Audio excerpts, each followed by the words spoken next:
Adrian Yanez, coming into the UFC with an 11-3 record after knocking his opponent out on Dana White's Contender Series, Adrian displayed great boxing and timing, especially with his KO in 39 seconds on Dana White's Contender Series. His clean hands and his similar looks earned him the Mini Masvidal nickname by many fans. After going 3-0 in the UFC with 3 finishes, Adrian ran into Davy Grant.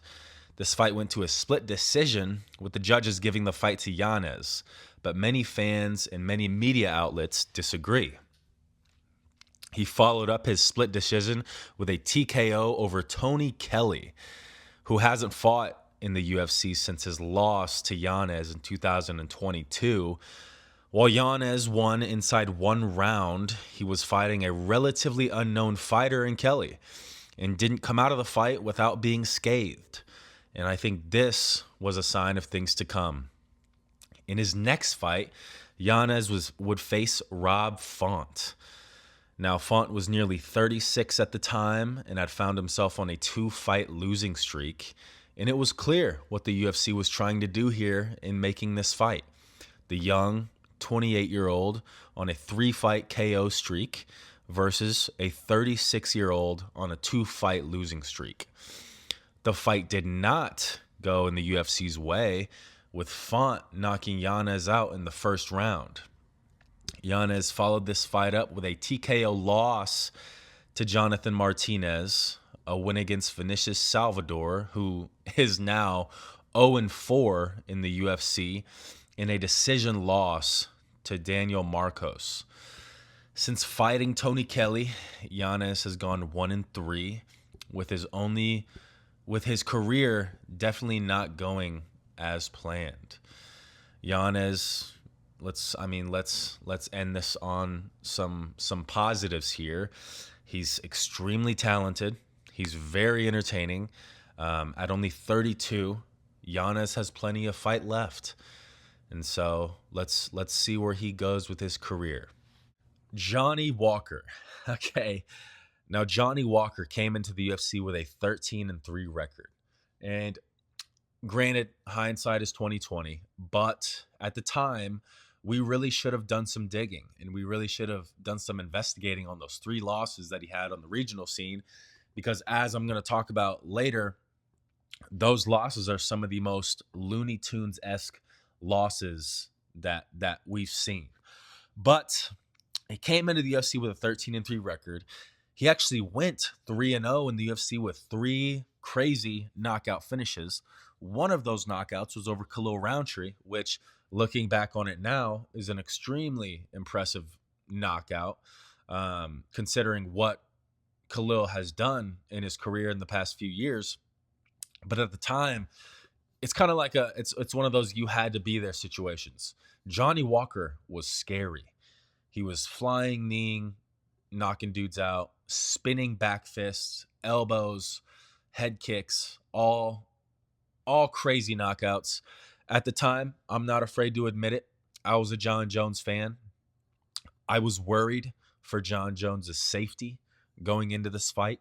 But in November of 2019, he faced Corey Anderson. Now, Corey was on a 3-fight winning streak. Corey had great pressure. He had great wrestling. He had great grappling. I believe at this time, I don't know if it was before the Walker fight or after, but he had a win over Glover Teixeira, who was the soon-to-be champion at light heavyweight, which was a very, very impressive win.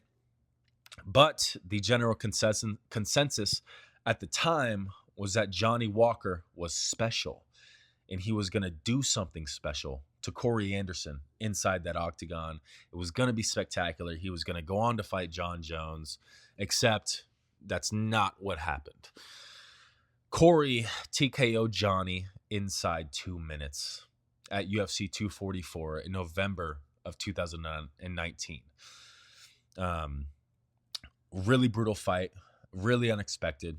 I was not expecting that to happen. And all the aura was gone. Johnny has had a long UFC career since then, revolving wins and losses. Since his Corey Anderson fight, Johnny has gone 5-6 in the UFC. Now, like I said earlier, Johnny has been on the receiving end of some pretty goofy, Looney Tunes-esque knockouts in his UFC career. But he has won some pretty cool highlights as well. He is even coming off of one win, finishing the Chinese spy prospect in Zhang Minyang.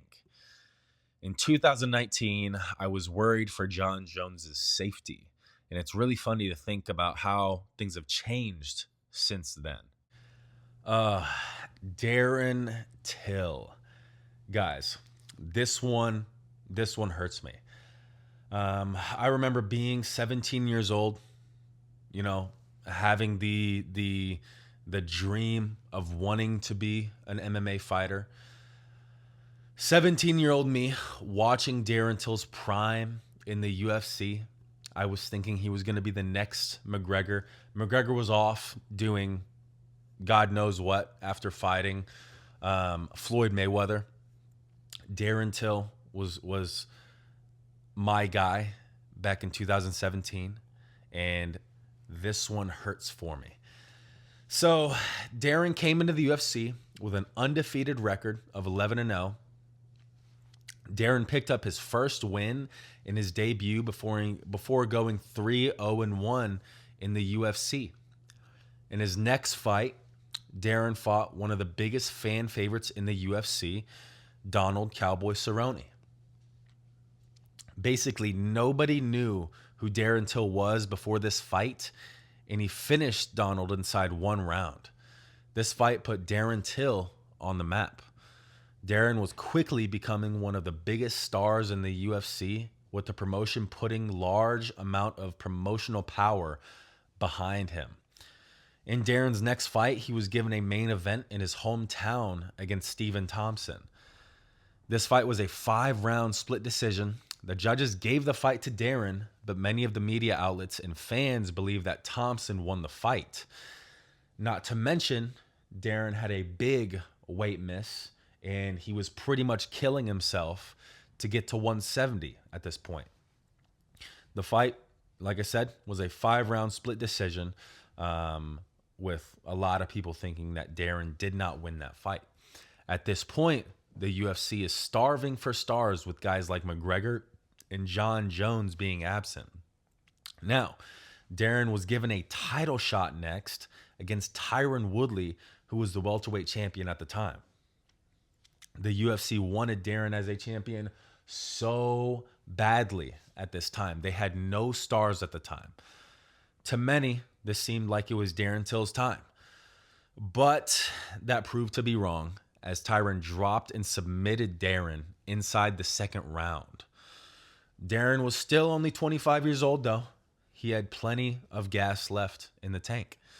In his next fight, he fought Jorge Masvidal, pre Street Jesus, pre-baptizer, pre-Ben Askren. This was March of 2019. Jorge Masvidal. In the first round, Darren had much success, even dropping Jorge in the opening minute of the fight.